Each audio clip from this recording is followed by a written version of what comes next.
welcome to the official Lakes International Comic Art Festival podcast. My name's Ian. And my name's Nikki, bringing you the best in comics and graphic novels and updates from the festival. Hello and welcome to episode 13 of the podcast. I'm Ian. And I'm Nikki. And here we are. To talk about books and comics and all lovely goodness. Oh, it's like my dream every time I come here. You live here. I know, but I'm sitting this side of the table. I never sit this side of the table normally. That's true. That's true. See? First time for everything. I know. Right. Got news to talk about first of all. Hit me with your news stick. I need to get my photos because my phone's just turned itself off just as I was about to speak. Slick and professional as always. So what's your opinion? Yes, dear. On J.J. Abrams' production company acquiring the rights to No Name? Oh. Your name, not No Name.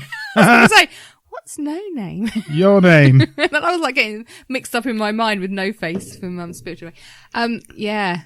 I'm not so happy. Is that terrible? That I would just prefer they left the anime alone? No, that's not terrible at all. Because I think there's, with an anime you can get and with Your Name, there's a beauty to it, an innocence to it, which I don't think you can get with real people.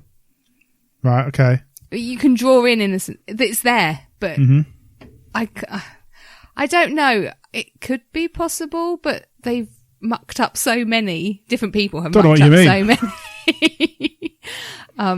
anime to real life, real action films that I'm not so happy about it. So following on from that, yes, I'm going to destroy his name now. Taika Waititi. Wow, that you've just Waititi. stop now. No, he's currently directing Thor Ragnarok. Okay, he's named to direct the Akira movie. Yeah, you see, now this has been going for a few years. As I say, they always keep saying we're going to do an Akira live action. Supposedly set in Neo, New York. You see, I think the Akira live action could work. Could it? Maybe not. Again, it's the same thing, but it's not going to be. Let's be honest. They're not going to make a scene with teddy bears bouncing around. They should. They need to. They're because not going to that's make very a important. Scene with a massive blob guy at the end of But they have to. But I can't see him doing that. Because realistically, the story of Akira makes little to no sense. It's just great fun. I must admit, it was the first anime I ever watched. And I watched it, and then I went, hey? And then I watched it again. But, yeah, it was like, I love this. Who's what Akira? happened? Who's Akira? Yeah. Which one's Akira?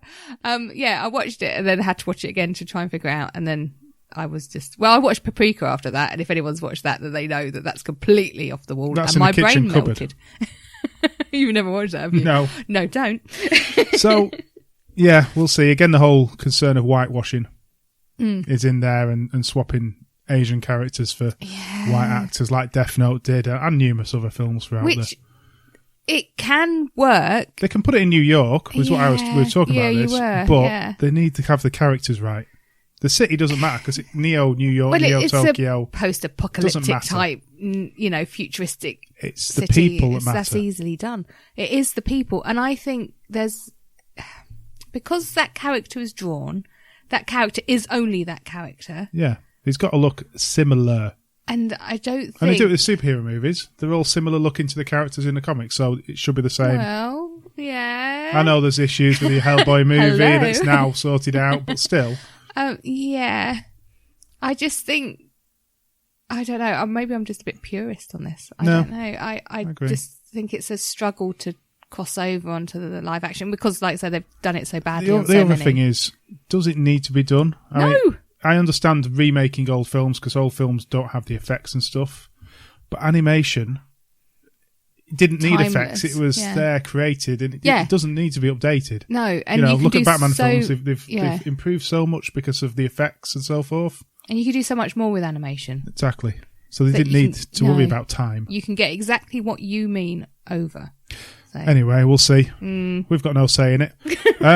Have we not? I thought it was all down to me signing this off. Something that has been visually improved is the new Star Trek series from the original one, that's for sure. What are you saying? I'm saying it looked old when it first came out, but that doesn't matter. It was good at the time. Anyway. Kirk! Look, How dare you say I'm that? just linking it all together. Look, if I lean to the side, it's like we're in... we're under attack. Audio. I know. That's what I'm saying. I'm leaning to the side. Audio.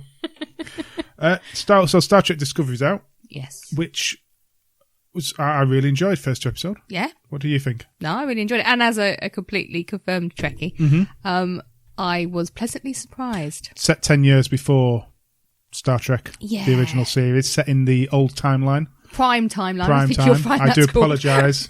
Not nerdy enough there. It's following the second in command as opposed to the captain. Yes. Yeah, we've only seen the first 2 episodes, haven't we? Because that's all that's come out so far. Yes, we're following her. I forgot Michael. Her name's Michael. I know.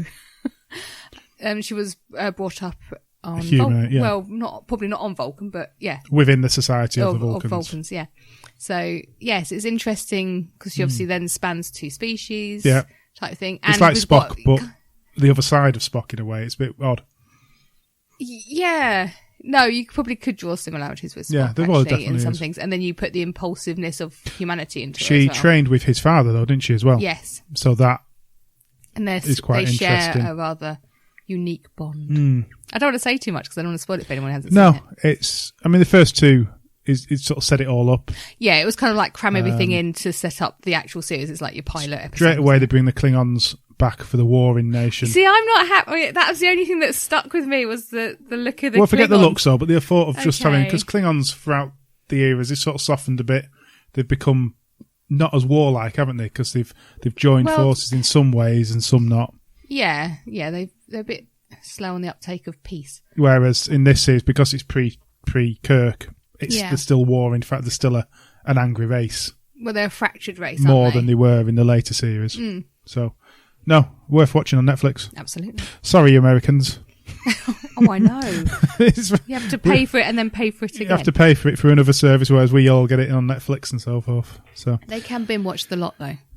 And we have to wait I don't mind waiting weekly. No, I don't mind a weekly wait. It means you're more likely to watch it. That's what I find anyway. Different things for different people on that. So we've got a few books to have a look at. Yes. So we're going to start with Talking to Gina by, Alotti Hainsworth. Give me some blurb. Oh, Nicole. I will indeed. For every family who's ever loved a pet and essential for anyone who is thinking of getting one, Talking to Gina is a love letter to a dog who came into a family life and turned it upside down. It will appeal to anyone who has ever had a dog, cat, budgie, or even a fox. Who's had a fox? Anyway. I'm sure people have. I'm sure they have as well. But yes, so there you go. When Gina came into Tilly's life, she hadn't expected to fall in love. So it's a story, you can imagine by that, is it's like, what's that film? About the big dog. Big dog? With Jennifer Aniston and Marley and Me. Marley and Me. It's basically another person's version of Marley and Me as their life of having a dog, getting a dog, and then going through and learning to understand the dog. I was going to say, learning to live with a dog. Yeah, the dog that's a bit of a pain in the backside to start with. Yeah. Or are the owners a pain in the backside? That's it. How you look at it. Yeah, you have to swap the coin both sides. And work out.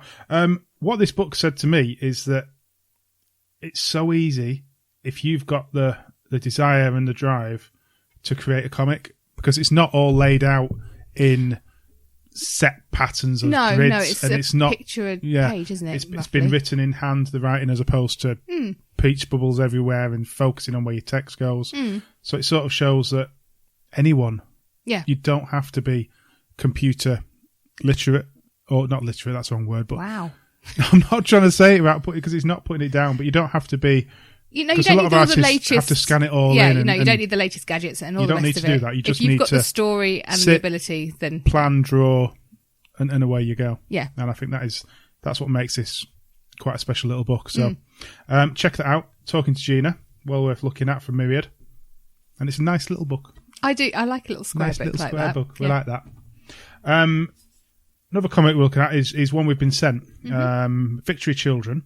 It's a single issue, continuing story. Yes. Have we got any blurb on this? If not, then you're just going to have to take it off the top of your head. Oh, my Lord. What's the basis of this one? So this is a set of children, isn't it? Yes. In a lab. It is only part of the story. It is. So you're just kind of being introduced at something that's terrible that's happening to them. But the thing I thought was amazing with this story was that each child has a special ability. Mm-hmm. But coupled with that is that they each have a disability. So it's a bit like X-Men in some ways with the disabilities. Because and they're children, and there's been a lot of children. These are they're just numbers, aren't they, as well? So you've got, here we go, number 1. She's a female, age 16. She's impermeable to dermal status. So she can't be hit. She's basically bulletproof. Rock hard. But she has multiple sclerosis. Mm-hmm. Now, I think this is an interesting way of approaching a superhero comic. Yeah. And I really liked it for that reason alone, because there's going to be children out there who will sit there and say, well, I've got what we've got here. Asthmatic. I mean, there's going to be a lot of people out there who are asthmatic. Like you. Like me. Unfortunately, I can't can do exothermic reactions. We got someone with obsessive compulsive disorder and happens to be psychic, and can hypnotise people when they look at them. So that you can relate in a way to these characters' weaknesses, but then of their extreme strengths as well, and how they're going to learn to overcome their weaknesses to employ their strengths. So this is a story of just meeting them and then essentially... Well, they kind of... being attacked. They're actually killed, so they've got to get away from being eradicated, like just samples. Well, that's exactly subjects. It. It was the place has gone bust, basically, and they've been told to kill everyone, all the test Considering this subjects. is just a little small press comic that I think they published themselves, the colour of the art as well, it really stands out. It's really gorgeous. Yeah. Beautiful art throughout the whole comic. So it's definitely worth having a check on that. If you have to, what I'll do, we'll link to the website on our website. Yes. Go and have a look at it. Victory Children. VictoryChildren.org. There we go. That makes it easy. That does indeed. It's intriguing. There's a new one coming out soon, if I'm correct. Oh, bless them, though, because it was sent to us free. Yeah. And then it costs them something some silly amounts from $30 America. to send it to us. And it wasn't quick either. It wasn't like next day. Like Poor guys. It's well worth having a look at that, so go and have a nosy. Right, the next one. Well, I'll just stroke it again. Now, I think, obviously, the artist of this we love anyway from a previous interview.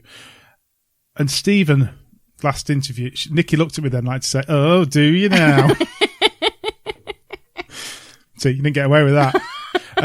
Stephen, last episode, went on about this book, about how special it was and to him and what it means to, I suppose, the gay community and the discussion of the issues within.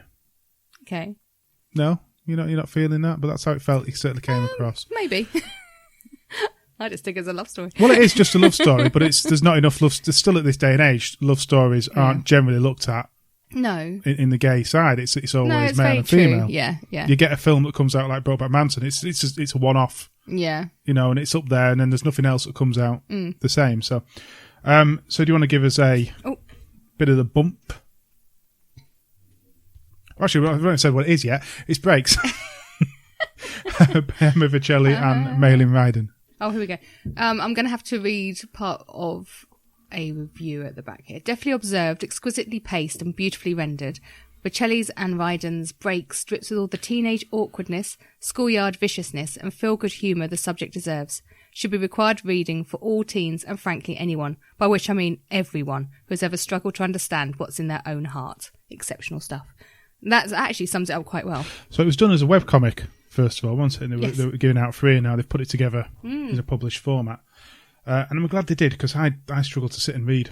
Oh, I have trouble with webcomics. I like to hold a physical book. But this is showing what we're missing, stuff like this, because we probably wouldn't have bothered spending the time with it before.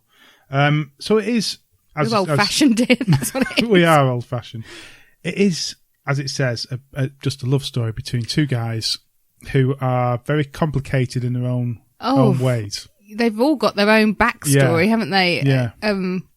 Unfortunately, quite a real backstory for a lot of people. It does feel very set in the modern world in a sense as well. Yeah, it is. It's something you could imagine. Yeah. sort of happening. I don't want to sort of go on the story spoil it. too much. But there's one bit that I tweeted about that I just want to mention. I'm trying to find it now. No. I'm flicking through. Keep flicking. Dead air, darling. Dead air. Dead air. We keep having this dead air. Oh, I'm not going to be able to find it now. Essentially, it's a part that really pulled me into the book, which you're already sort of getting invested in the characters. I completely shipped them. Completely. I was mad in love with both of them. No, I can't find it. And it's just a scene where you see the realisation of one of the characters that the other character likes him. Oh, with the yogurt. It's the yogurt one, isn't it? It's like 2 or 3 frames. Yes. And it is that, it's all about the yogurt. And the yogurt. You're just sort of like... I think that was the point where I totally shipped them together. That's it, and then, whoa, okay. Yeah. And you just... And then you're just waiting, aren't you? Yeah, completely. So you're like waiting, and all the awkwardness of the relationship starting. Because it's going to be a relationship starting. Yeah, well, yeah. And that awkwardness and the barriers and the difficulties, and even between themselves, and I think the barriers and difficulties. Neither of them have come out homosexual either. No, they've just fallen in love. It's just 2 people who've fallen in love, and you don't know the full backstories of their history. No, but I hope they're all right. I hope when the next load of comics go out that they're fine, because I want them to be fine. I want them to buy a dog together and have a little house and be happy. The art is gorgeous as usual. Yes. And it's done in a sort of, I don't know how you class the colouring. Sepia. That'll do. That's the word. It's done in a sepia. Finish. But no, love it. Yes. Really. And surprise again, I keep saying this. I feel this wouldn't be the type of thing I'd like, but I do. It's amazing. Oh, I wanted to read that one after I read the reviews. So, yes, I was really pleased when it turned up. I'd got through that book before it was cold from being posted. Last one is sort of a bit of a preview more than a review, because you can't really review this comic as a whole of the story, because it's just a set of different stories. Yeah. Will Eisner's... Go on, unfold it now. Unfolding it, The Spirit, which is going to be at the festival. Mm-hmm. Sean Phillips has created this comic. Mm-hmm. It is a large newspaper-sized broadsheet. I'm glad you're here to give me words. What would it be without words? Silent, a lot more dead air. It's a broadsheet comic designed for the festival. Sean actually funded all of this. None of it has come out of the festival's money. And I believe any profits made are going into the artist fund as well, which helps creators. He's going to pay him back. Into his pocket. He'll help any creators as they go along in the festival as well. So, each page has been written and drawn by different artists. Yes. So we've got just some examples. Page 3, Ed Brubeck and Sean Phillips, of course. Yes. They had to have one. Absolutely. I'd love to see them do that a full story. I don't know why, because it just fits their style. It does, actually. It really does. You've got Sergio Argonis has done a full page written and drawn. Peter Milligan, Duncan Ferrego, Jonathan Ross and Brian Hitch, as well as many others. And it's £5. I know, and it's going to be a piece of history. £5. There's not going to be that many of them out there. That's going to be available in the page 45 room, and Sean Phillips is going to be there. He's going to be signing ours. And it's signed. Why didn't we take it last night when we saw him? Because I didn't know he'd be there. So you should have run home. If you go into the festival, whatever you think of buying, I say buy this. Yes. For £5, get up there and buy a copy of this, because it is brilliant. And it's a unique memento as well. It will be available to buy as well from the Page 45 store afterwards. So if you're international, it'll shipping international as well. Yep. So podcast guys in America who love Sean. Oh yes, get one of those. It's a bargain. Yes. It's a beautiful piece of work. And you got to think, he only started working on this properly when we spoke to him beginning of the year. So it just shows how quickly these people have put this together. So brilliant. Love it. Right, we're going to take a break, and then we're going to come back with Paula Knight, an interview with her. Yes. And then we've also got a brief interview with Jonathan Edwards and Louise Evans. Yes. From a gallery we went to just last night, which we're going to talk about when we come back. Mike's mutterings. Hello and welcome again. This week I'd like to talk about The League of Extraordinary Gentlemen, the brainchild of Alan Moore and Kevin O'Neill. It ran from 1999 and ran into 3 volumes, an extra book called The Black Dossier, and another book called Nemo. So what or who is The League of Extraordinary Gentlemen? Like many pulp adventures, there's a threat to the world and a team of exceptionally talented people are gathered to meet that threat. It's approaching the 20th century and British intelligence gather their A-team. There's Alan Quatermain, Africa's favourite son, adventurer and big game hunter, leaping from the pages of H. Rider Haggard. There's Mina Murray, the immortal vampire, not the same victim from Bram Stoker's tellings though. Captain Nemo, the Jules Verne anti-hero submarine captain, and the Invisible Man, the tragic scientist from the H.G. Wells classic. There's even Dr. Jekyll, chemist and dangerous self-medicator, 2 for the price of 1, from Robert Louis Stevenson. And then Orlando, an unusual sex-changing alien? A.J. Raffles, the gentleman thief, master of disguise, from the pages of Sir Arthur Conan Doyle. And there's also Thomas Carnacki, a cult detective and all-round ghostbuster from the pages of W.H. Hodgson. Both real and fictional characters mingle together in an alternate history, where technology is steam rather than digital, and it becomes a kind of a classic steampunk genre. It combines mythologies and religions and fictions with ease. These talented misfits slowly form a coherent team over a series of adventures, with them battling equally talented villains. From Fu Manchu, Moriarty, even Martians and the Antichrist himself, whose identity I will not reveal. What makes the League of Extraordinary Gentlemen outstanding is the pure detail in the history of the alternate reality that Moore has created. There's multiple literary references that are as obscure as they are varied, but if you know your Bram Stoker and Jules Verne or even Orwell, you'll spot many of them. A good knowledge of classics will also do you well. As a Welshman, I was pleased to see references to the Welsh legends from the Mabinogion. The village from the Prisoner series also makes an appearance, or is mentioned briefly, shall we say. And there is even a reference to Dylan Thomas's village, Llanrugb, which, for those in the know, is bugger all spelt backwards, because that's all there is to do there. Those of you of Irish descent will also see similar myth and literary works sewn into the rich tapestry that is Moore's alternate British Isles.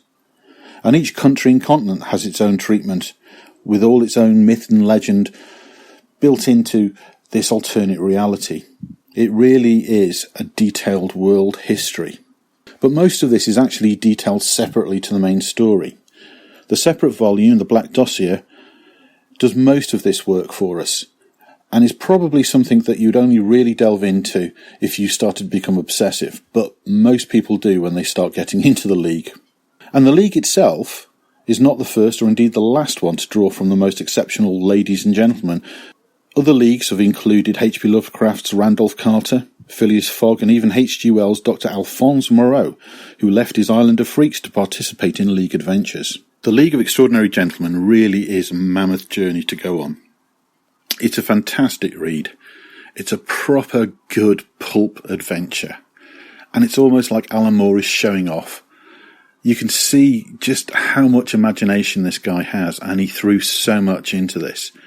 And I know that Kevin O'Neill from interviews was just as much involved, and his artwork, wow.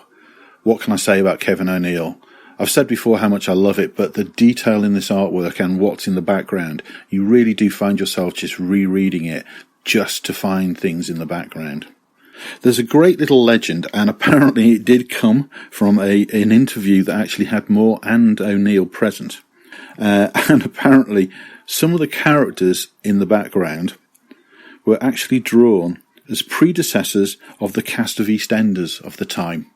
I have no idea if that's true, but I kind of think that it fits this. And as what happens so much as what happens so often when I discuss Moore's work, I kind of have to mention the film.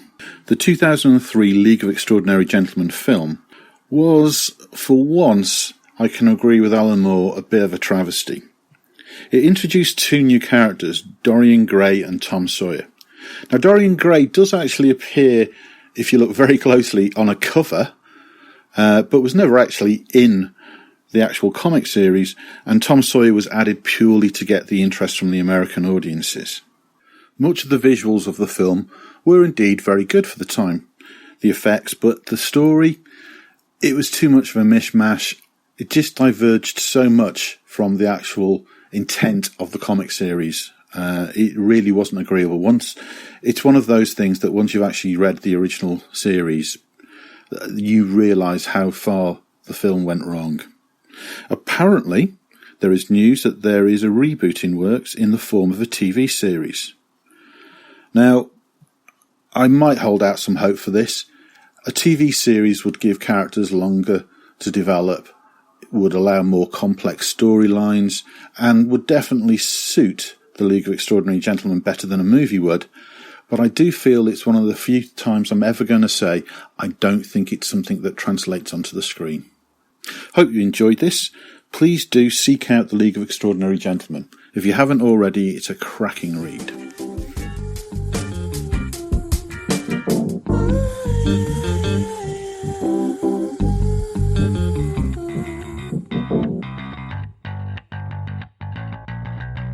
The Lakes International Comic Art Festival is proudly supported by Kendal College. Kendal College is at the heart of Kendal Town and has a wide range of learning facilities and qualifications, including MVQs, apprenticeships, A-levels and degree courses, full and part-time. Find out more about the college at kendal.ac.uk or on social media. Kendal College, reaching out to our communities to provide excellence, employability and enterprise. On the show today, we've got Paula Knight, writer and artist of The Facts of Life. Thank you very much, Paula, for coming on. Thank you. And thank you for asking me. Got The Facts of Life here. Facts of Life here. Treasured. We love this Treasured book. possession. Thank you. We'll get onto that in a moment, though. First of all, who is Paula Knight? Oh, blimey. I can tell you who she's not. There are two other Paula Knight authors. One writes cougar romance. Oh, Lord. That sounds... The other one's written a book about Victorian toilets. So, not that I'm not interested in Victorian toilets, but I'm definitely not interested in cougar romance. Well, not like writing about it or reading about it, but just in case anybody ever did a search for me, you'd find a lot of that kind of thing.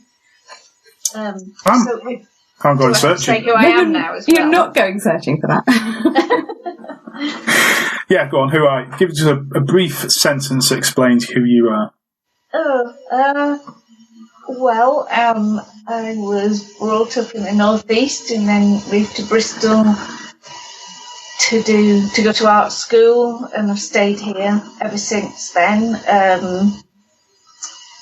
I'm an artist and writer, and I've been drawing pictures for a very long time.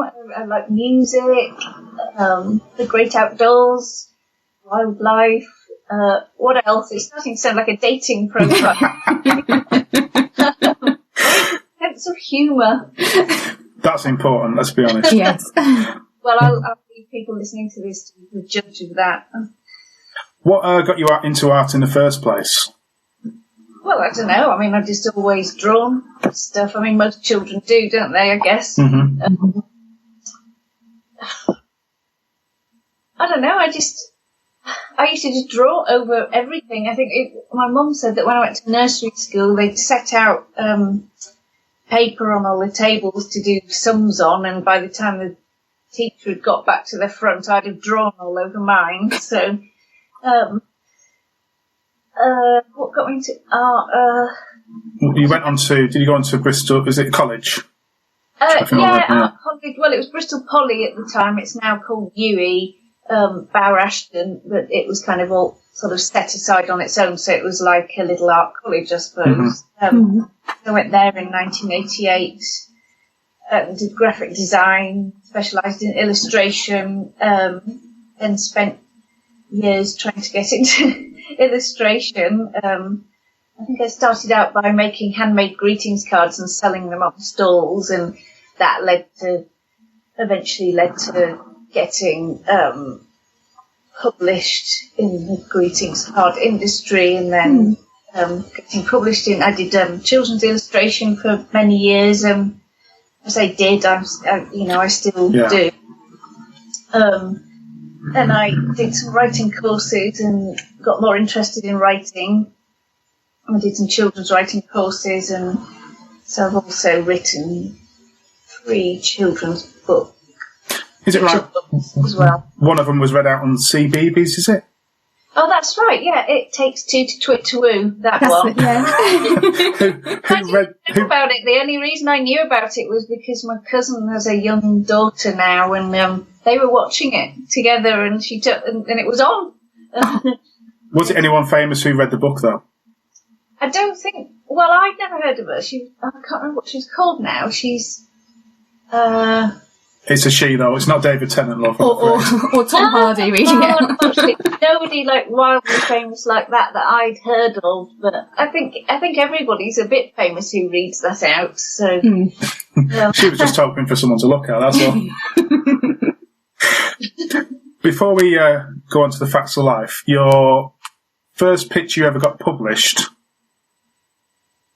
Someone from Culture Couple, is that right, in a magazine? Oh my God. How have you got that information? Oh, yes, I think it's on my website. It is on your website, It's not like that. I don't go on about it very much either. So, in Jackie magazine when I was 14, it was just in the letters page, they used to have I don't know how old you are, but we're old enough to know. I never read Jackie magazine, I'm proud to say. You should, it was really good. So they had this thing where if you drew somebody famous, they might print it, sort of thing. And I sent it in, and I was too shy to even put my second name, so they wrote to me asking for my second name, because you got paid £5, I think, either that or a little silver bracelet. Okay. So I took the £5. Good plan. Yes, it was printed. It was John Moss. I drew a picture of John Moss from Culture Club. Why? Why? Because I really liked Culture Club. Why? As in, to me, Boy George is the only person I know in Culture Club. That's more. Well, Boy George wasn't really fanciable to a heterosexual young teenager, I don't think, whereas John Moss was. So that's probably why, I think. And I liked this. He did stand-up drumming, and that was quite cool. So, and I think he maybe had an easier face to draw or something. But I need to watch some Culture Club videos. I've never actually watched a video, I don't think, of that. Have you not? No. It's not the one where they're on the barge? No. Come a Chameleon? Which one's that? Come a Chameleon. I think that's my favourite. Me and my mum used to sing them all the time. You still do? Oh my God. No. Right. So, facts of life.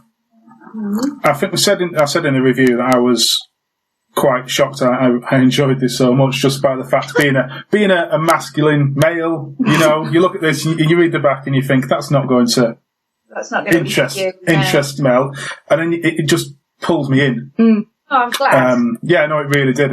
It taught me a lot. You did. It was on my mind. We were on holiday at the time. Yes. It was on my mind all week. It was actually. I hope you weren't too traumatised. You're not traumatised. No, there's nothing to really be traumatised about. It's just more makes you think. Really does. So what led to you creating the Facts of Life? Well, obviously we went through a tricky time in our lives trying for children, but that happened to coincide with, in the early noughties, I just started getting really into graphic novels and comics, and because my husband was working with, I don't know whether you've heard of Simon Gurr, he's from Bristol, he's a comic artist, and they were working together. They were in the same job, and he was lending John loads of graphic novels and stuff, and he wasn't getting around to reading them, and I started reading them. So there was Mouse and Persepolis, and also John, my husband, he'd already sort of been into comics and had a few on his bookshelf, so I just got really hooked and started reading the books he had, which was sort of lots of Jeffrey Brown, and he's got a few issues of Raw, and what else? So Daniel Clowes, what is it? Ghost World. I read that, but it was probably I didn't really know much about the whole scene then, and I went to a comics con in Bristol sometime in the mid-noughties, and I had this idea to write about, things not going very well with trying to have children and stuff going wrong and having miscarriages and stuff. And I knew I wanted to write about it.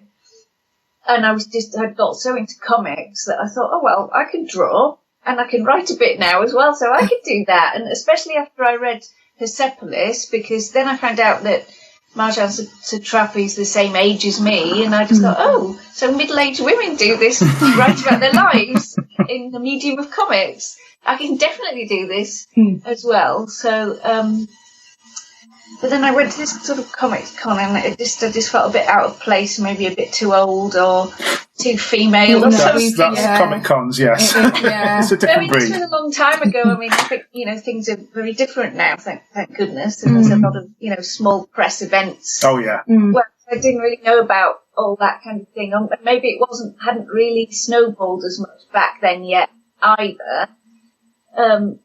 So then I kind of left feeling a bit despondent, thinking, well, who is going to want to read about this? I'm not sure whether I've got an audience for it, particularly.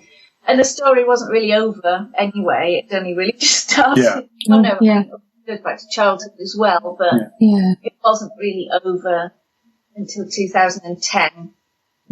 And also so there was a few years between. I started it with a strip called How a Baby is Made, and I entered it into the Observer competition, even though that's meant to be a short story, and that competition, a short story in itself, but I knew that this was going to be a longer thing, but it was more a case of, I'll just see what I can get done. Yeah. And then entered that. That was in the first Observer competition. Didn't get anywhere with that. Sort of left it for a few years, and then I stumbled across Ladies Do Comics and Graphic Medicine, and combination of, and eventually I kind of plucked up the courage to go to Ladies Do Comics to one of their meetings in London. I thought, oh wow, there are loads of women writing about their everyday lives, and I just started to think, oh, perhaps it's time I got on with this, really. The story had reached a point in our lives when it was over and I could start writing it. Conclusion. Yeah.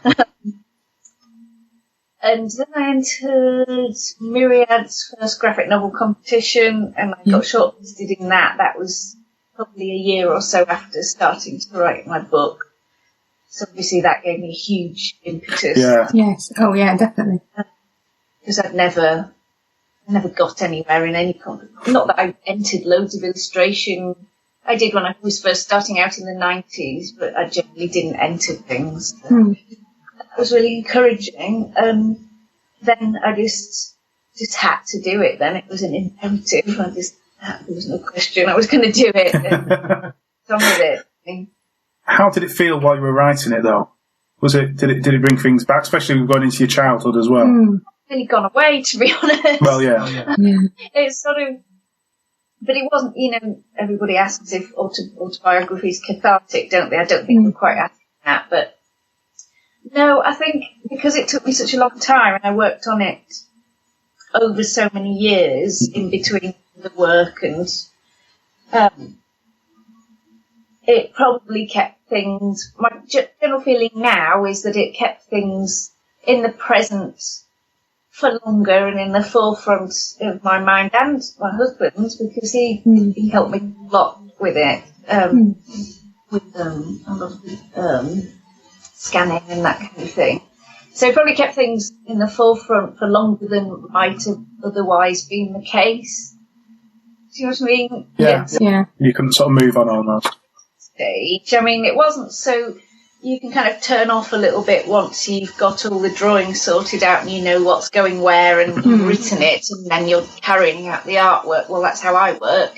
And then you can just listen to music and the radio and podcasts and stuff, and you're just drawing. Well, just drawing then and not thinking about it as much. So certainly for the writing stage.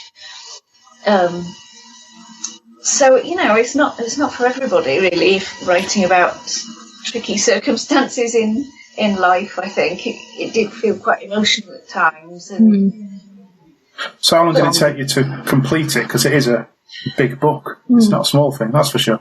Chunky, isn't it? I'm not sure. I was thinking about that earlier because I knew you'd ask that. Kind of over, I don't know, I suppose I started it in 2010 and finished it in 2016, but I can't say it took me 6 years because I wasn't working on it all the time. So I was working on it full time for two years towards the end. Before that, part time. So I don't really know. I don't know what would happen if you squashed all that time. Yeah. It's still a fair amount of time, though. Yes. 6 years.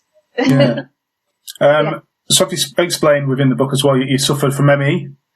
How did that affect the creation of the book as well? Oh, well, it kind of got,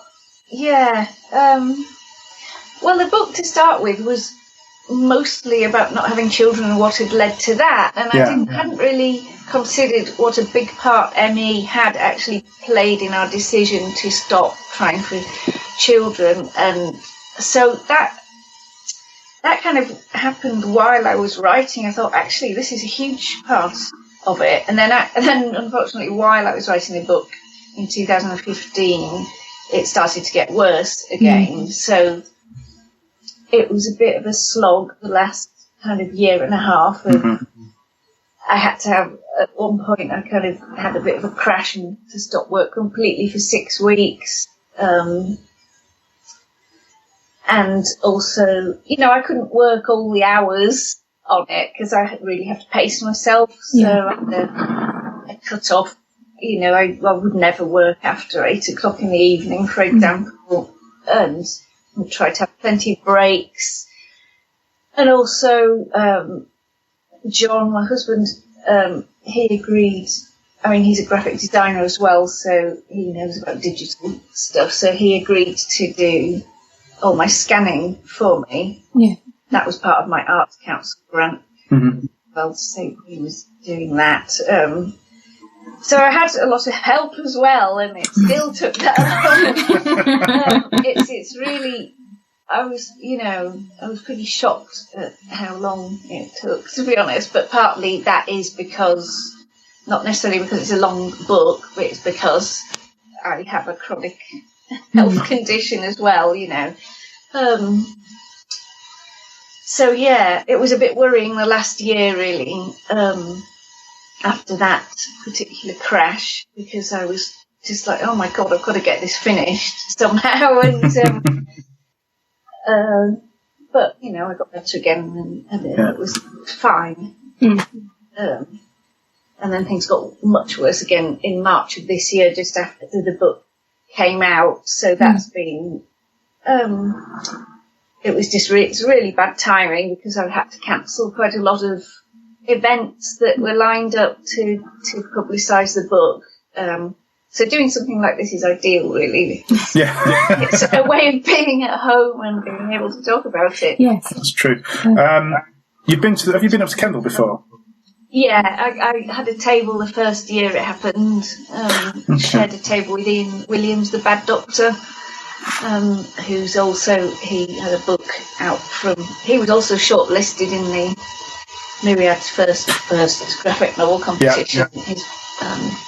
His book's out from Myriad as well. So it was brilliant. I really enjoyed it. So you're back again this year? Yes, hopefully, fingers crossed. I can never really say whether I'm going to be able to go to something until a couple of days before. I just have to see how I am that week, really, because sometimes it takes a couple of weeks to recover from doing something like that. Yeah. So, if you do make up, though, you're with to come. You're with it on the Myriad table. Is that right? Yeah. So if you do come, you should just jump off and have a look around. Yes. Yeah. Well, I might be like having a nap underneath the table. Don't stand too close. Somewhere to be. Don't kick me. I'm always having to find somewhere to be horizontal and have rests and stuff. So that's the type of thing. You also, before we move on, created music when you were younger, is that right? Were you in a band, was that? It was a hobby, really. I mean, I was in lots of bands in the 90s in Bristol, and again, that's something I can't do anymore because of having ME, unfortunately. And, I've always been into music, and there were lots of music references in the book as well. You might have noticed. Oh, and I've actually made a playlist of all the yes, we were listening. Music references in the book, which is an extremely nerdy thing to do, I know. But, just in case anybody was interested. Well, we listened. Yeah. We did. So it doesn't necessarily reflect my musical taste, but it's because some of the music that I spoke about in the book was more to do with music from my childhood that had an influence, like in my formative years, like songs like Too Much Too Young by the Specials and that kind of thing. I did. I played bass and violin in a band, not at the same time. I'd like to see that. Very difficult. Now, I kind of went to playing bass because I played so many gigs playing violin, and everyone would just say afterwards, "Oh, but you couldn't hear the violin," because it's really hard to mic up the violin in a loud band and not get loads of feedback and stuff.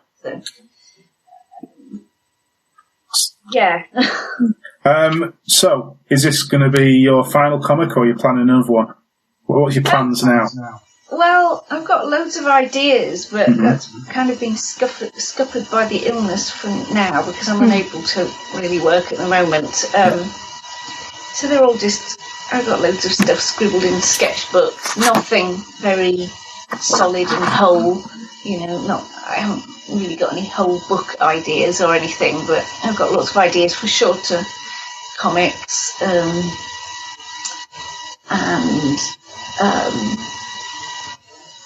I'm not actually really working on anything at the moment. I've just got one of these dictaphone things to just say ideas into, so I don't forget them.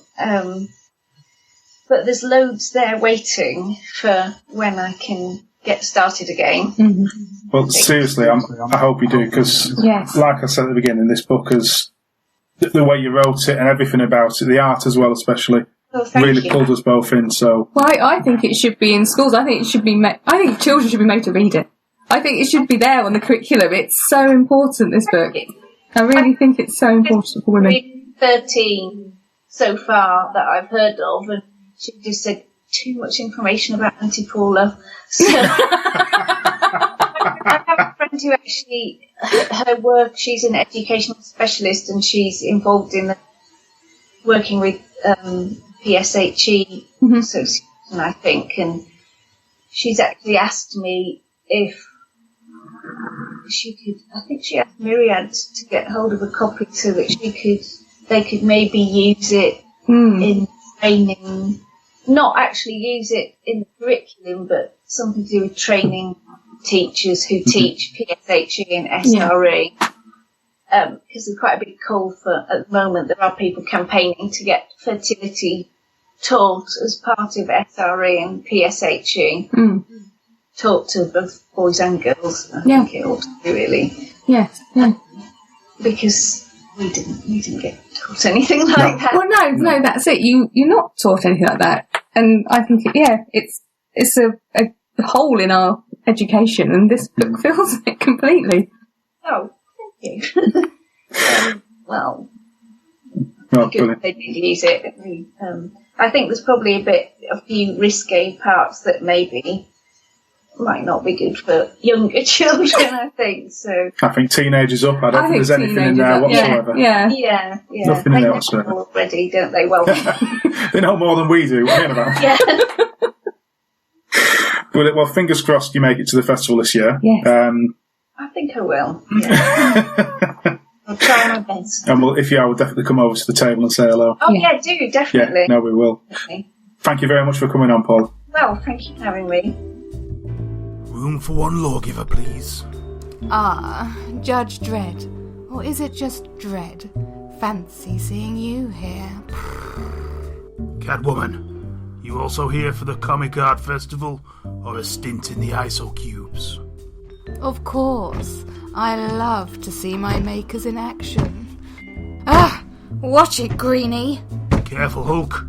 In this town we have a saying. Once is a coincidence, twice is a booking offence.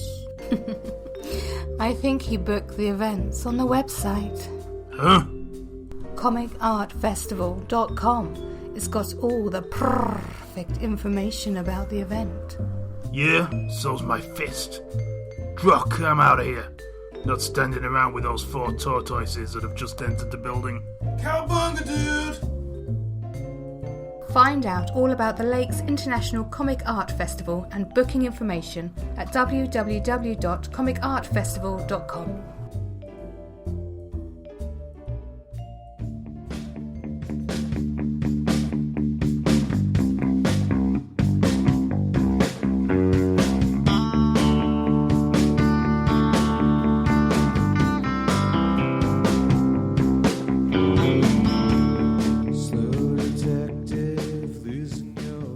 Do. Welcome to Breakdowns, the comic art section of the podcast. I'm Pete Taylor.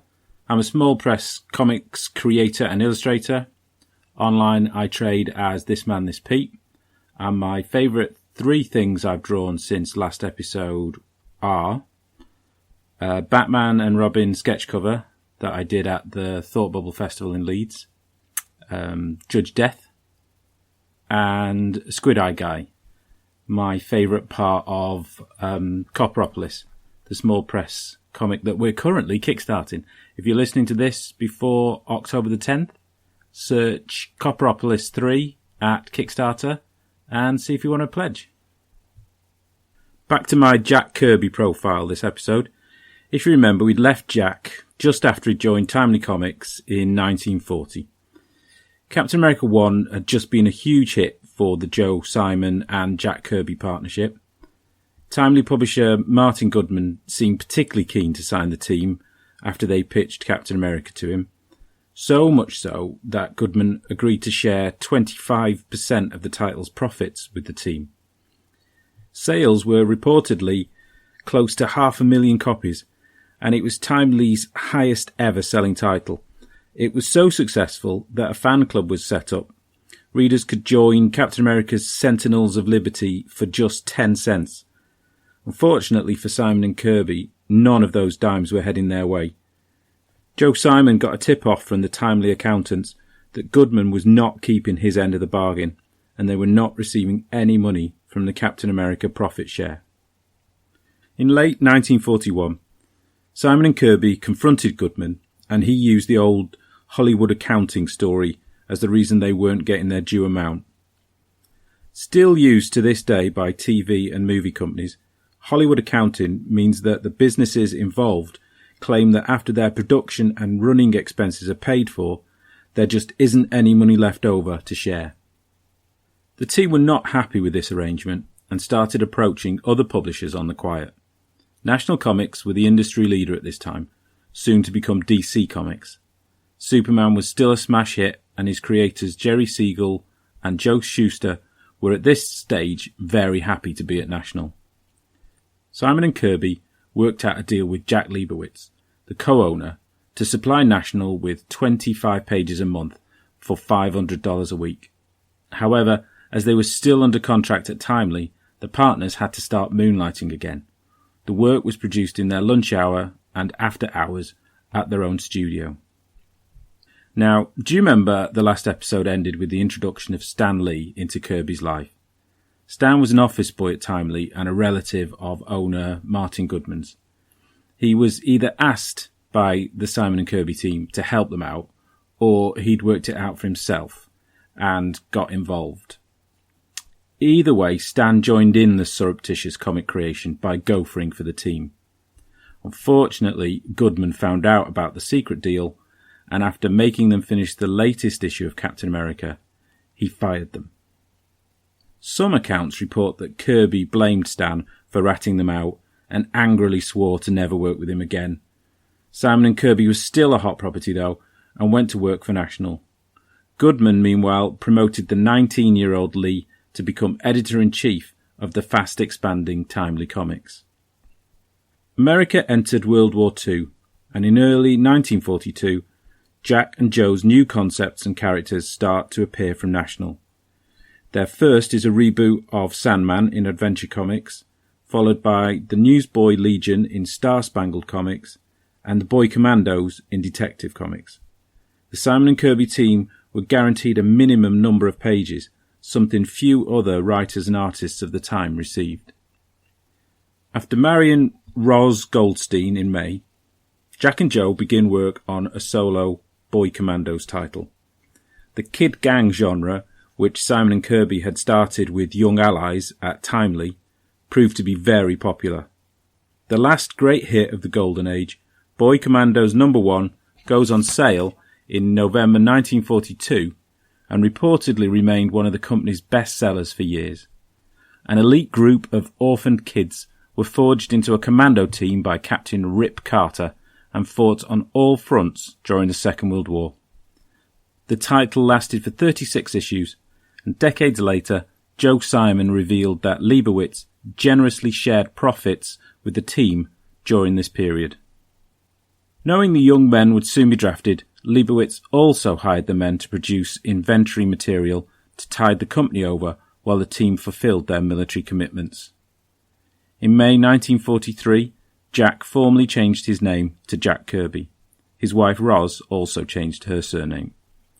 Then, in June, Kirby reported for duty at Camp Stewart in Georgia and went to war. Thanks for listening. Please contact me if you have any comments or questions, or if you have ideas for other comic artists to profile. You can find me at thismanthispete on Instagram and Twitter. Email me at thismanthispete@gmail.com, or at my website, surprise surprise, thismanthispete.com.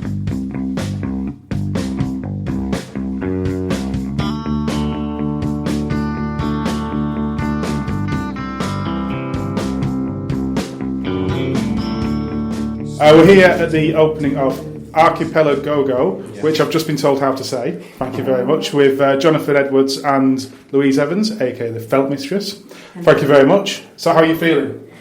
Oh, it's nice to get it up. It's relieved that it's all up. Yeah, very now. relieved. It is looking stunning from what we've seen so far. Thank you. Thank you. So, what was the process or the idea behind creating this vision of Tove Jansson? Yeah. We were approached by Julie about, was it August last year? End of August, September? Yeah, when we were in Helsinki. When we were in Helsinki with her, and I'd been there for 2 weeks drawing Helsinki, and they needed to do something to honour Tove Jansson. I think she would have been 101 or 102 this year, but it's also 100 years of Finnish independence. So we had to do a tribute show, but of course we couldn't touch the Moomins. We couldn't do anything that was We've even... heard it's very strict on the... and also, they're so perfect that you can't... I wouldn't really what want would to you get do involved in remodelling them or doing anything. It would just be, I would have to say no to that. Yeah, they're the pinnacle, really, of like character design. And so we based our exhibition on her life and what inspired her. Mm. The whole style you've seemed to have gone for is more the buildings... for certainly your whole side of the thing. What was the thought about that? Well, we visited the islands, and around Helsinki there's lots of little separate islands, and of course Tove Jansson lived on her own tiny little island with her partner Tuliki, and they just lived there, I think, until she was 80.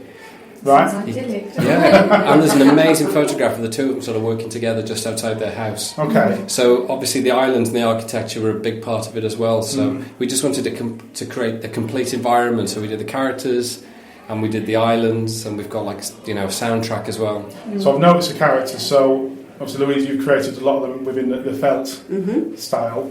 Did you work between you to design the characters, or was that more your side? We've worked together for so long that it's sort of like it just sort of evolves now. Right. Sometimes Jonathan will have done a sketch in the sketchbook, and it's like, oh, I need to make this guy. Or other times it's like, I really want to make this guy that looks like a mushroom, or whatever. So it's sort of bounce ideas off each other. Sometimes there's a drawing, other times there's just notes from me and Louise. Extrapolates from that. Vision. But I think it's because we've been together for so long. You're sharing the same brain. So we knew exactly what we wanted this to look like. So So what about the music then? You said you've got music created for the... Yes, by Andy Votel. He's a friend of ours, and he's incredible. He's a graphic designer, he's an illustrator, he's a DJ. He does music. His wife Jane Weaver does incredible music as well. Okay. So we asked Andy if he'd get involved, thinking he'd only do us like 3-4 minute sort of ambient loop that we could just repeat. Yeah. He came back with a 40-minute, 15-track album. Brilliant. We just kept sending him bits as we've done them, you know, and he's quite great because he doesn't sort of, you know, the guy playing the bongos doesn't shock him, you know, he knows exactly what we like, so it wasn't like, what are these people doing? So we just kept sending him bits of sketches and bits of characters. Didn't really want to tell him too much about what we wanted to do. I mean, he knew that it was, you know, what the show was about, but we just thought, we'll leave him to do what he does because, you know, well, he's a genius. He is, yeah. It works. Yeah. It works. We've already spent 10 minutes so far. It really is gorgeous. So you're doing anything else over the festival weekend as well?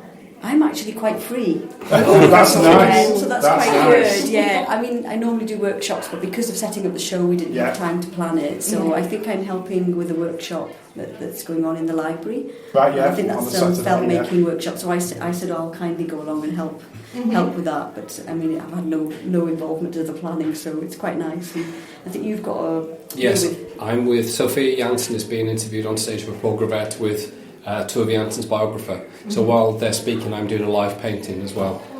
So I'll be painting an island while they're talking. Too much to see. Right, well, I absolutely love this. This is on... What date was this on? It's the opening tonight, but it officially opens on the 3rd of October until November the 4th. So it's on. So it's well worth coming down over the weekend for definite. And any Kendanians, just get your backside down here as well. Yes. Brilliant. Thank you very much. No, our pleasure. Thanks for coming. So that was Jonathan and Louise. I had to think my names just went completely blank then. Completely blank. There was a slight look of panic in your eyes then. Yes. It was brilliant. I thought, I'm not jumping in. I'm just going to carry on. So yeah, last night we went to the opening of the gallery. Archipelagogo. That's the one. I struggle saying it. I know. I really do. I don't know why. It's on Wildman Street, the Wildman Street Gallery in Kendal. Like we said, open for the next 4 weeks from the launch of this.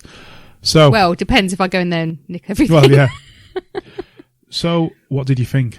I loved it, but then I'm on proper stalker status when it comes to Jonathan Edwards. You took pictures of him. I did take pictures of him, actually. He moved from the other side of the street where they were putting it up. So, and they spotted me, which was highly embarrassing. As I'm standing there with me shopping, taking pictures. Yes, I love his work, and Felt Mistress. Yeah, again, now with the Felt Mistress, I wasn't sure what her work was going to be like, but as soon as you see it in real life, it's I didn't know stunning. anything about her until we actually went. Yeah, it is. It's so these characters. perfect. If you look at the pictures on our Twitter, they're all hand stitched. Every single piece is all stitched. Yeah. On, and you just think. I mean, she said about 2 weeks for some of them. Yeah. To create these. I wouldn't even. You wouldn't get anything off me. It would just look like someone's just thrown a load of felt at a corner of a room if I tried. But they were absolutely perfect, and they had a life to them. Yeah, she'd instilled them with souls, and I love that. If an artist can instill something with a soul, then it's a whole linkage as well of the work that Jonathan did, and the characters she created, and the way they're in some of the paintings. They are so in sync with each other. It's just gorgeous, isn't it? Yeah.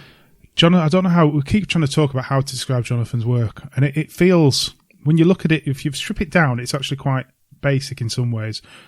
But then when you put all the colours that he creates together, it just works. It just blossoms into this amazing piece of art. That's just how I see it, anyway. And it's just you're just trying to look at it, and it's just dab colour here, colour, and it's just amazing. I can't explain.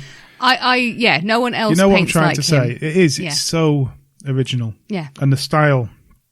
And the way, like for waves, he just does these sort of triangular shapes that join up together. And it is just, But they work. The stylized. They do. It's stunning. It's a stylized art, but it's like you say, very detailed, and the colours are so important. Yeah. But then I like there's a little sketch, just a scratched black and white one. Yeah, that was a bit different. Of the kite, and I love that piece. So if he wants to give me that one, that's lovely.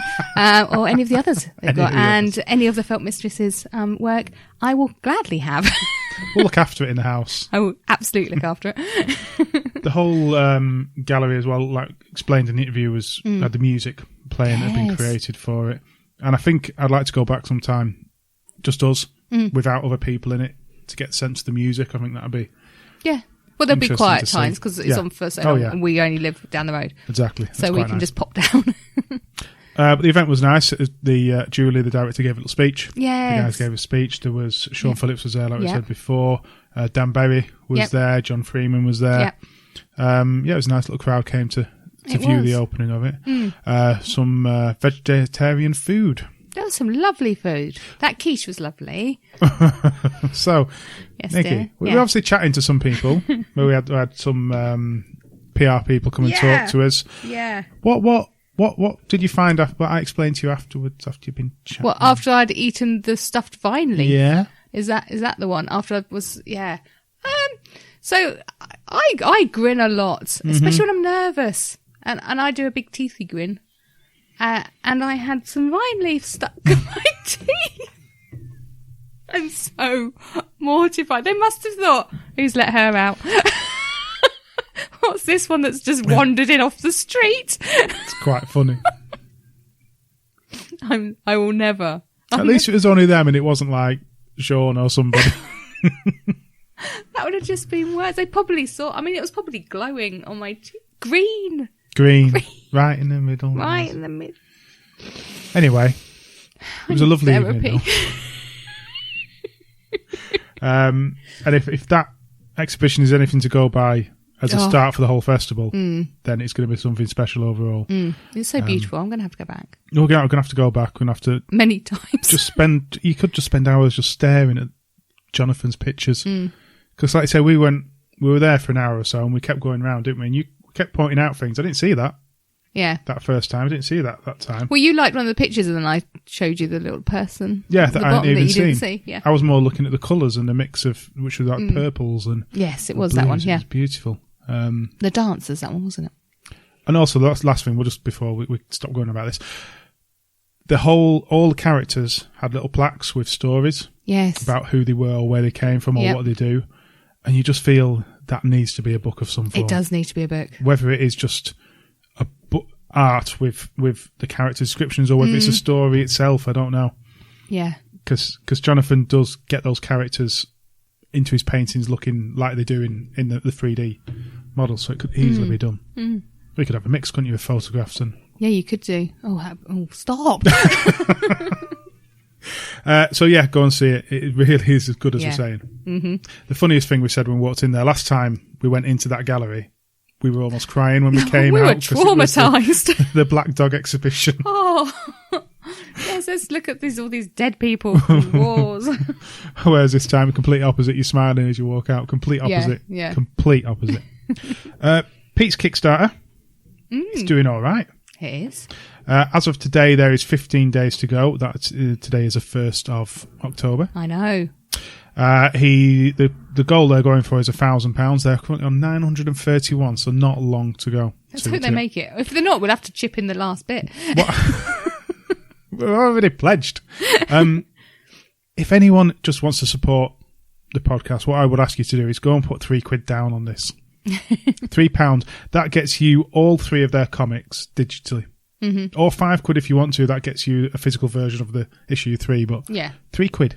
Yeah. Go and do it. £1 a comic. £12 you get all 3, which I've done. Yes, I was going to say that's all we've done. I want to get printed. There's other pledges as well, but not everyone can afford to put money in. But £3. Yeah. Go on, give him support. Not that he needs it; he's nearly there. Yeah, don't bother. It's fine. So next episode. Yes. We've already actually recorded. We have. Next episode. That was fun. Yeah. So we planned, because it's a pre-festival one, it's going to be out a few days earlier, on the 13th, I think. That's when it all starts. That's 12th, 13th. Anyway, it's going to be out a day or two early. You're doing well here. And it's just all the team of the podcast, plus Chris. I know, the diva returneth. Talking about what we're looking forward to and a little bit about what we enjoy in comics and so forth. I'm tasting the festival beer. We did. Which is really nice, but we'll go on about that more next episode. Other than that, we're also going to be on the radio. Oh, God. Again. Like proper radio this time. Proper radio. So listen out for us if you're in the Kendall area and Lakeland Radio on the Thursday before the festival. We're like celebrities. I'm very nervous of that one. You're not even. This 2 weeks away. I know. I can build up the nerves over 2 weeks. It's not a problem. Brilliant. Anything else you want to say, my dear? No, I'm fine, thank you. Thank you very much for listening, everyone. Bye-bye. Bye. Thank you for listening. Find out more about the festival at comicartfestival.com. Find out more about the show and how to contact us at comicartpodcast.uk. Find us on Twitter, Facebook and Instagram. Music composed by Pop Noir.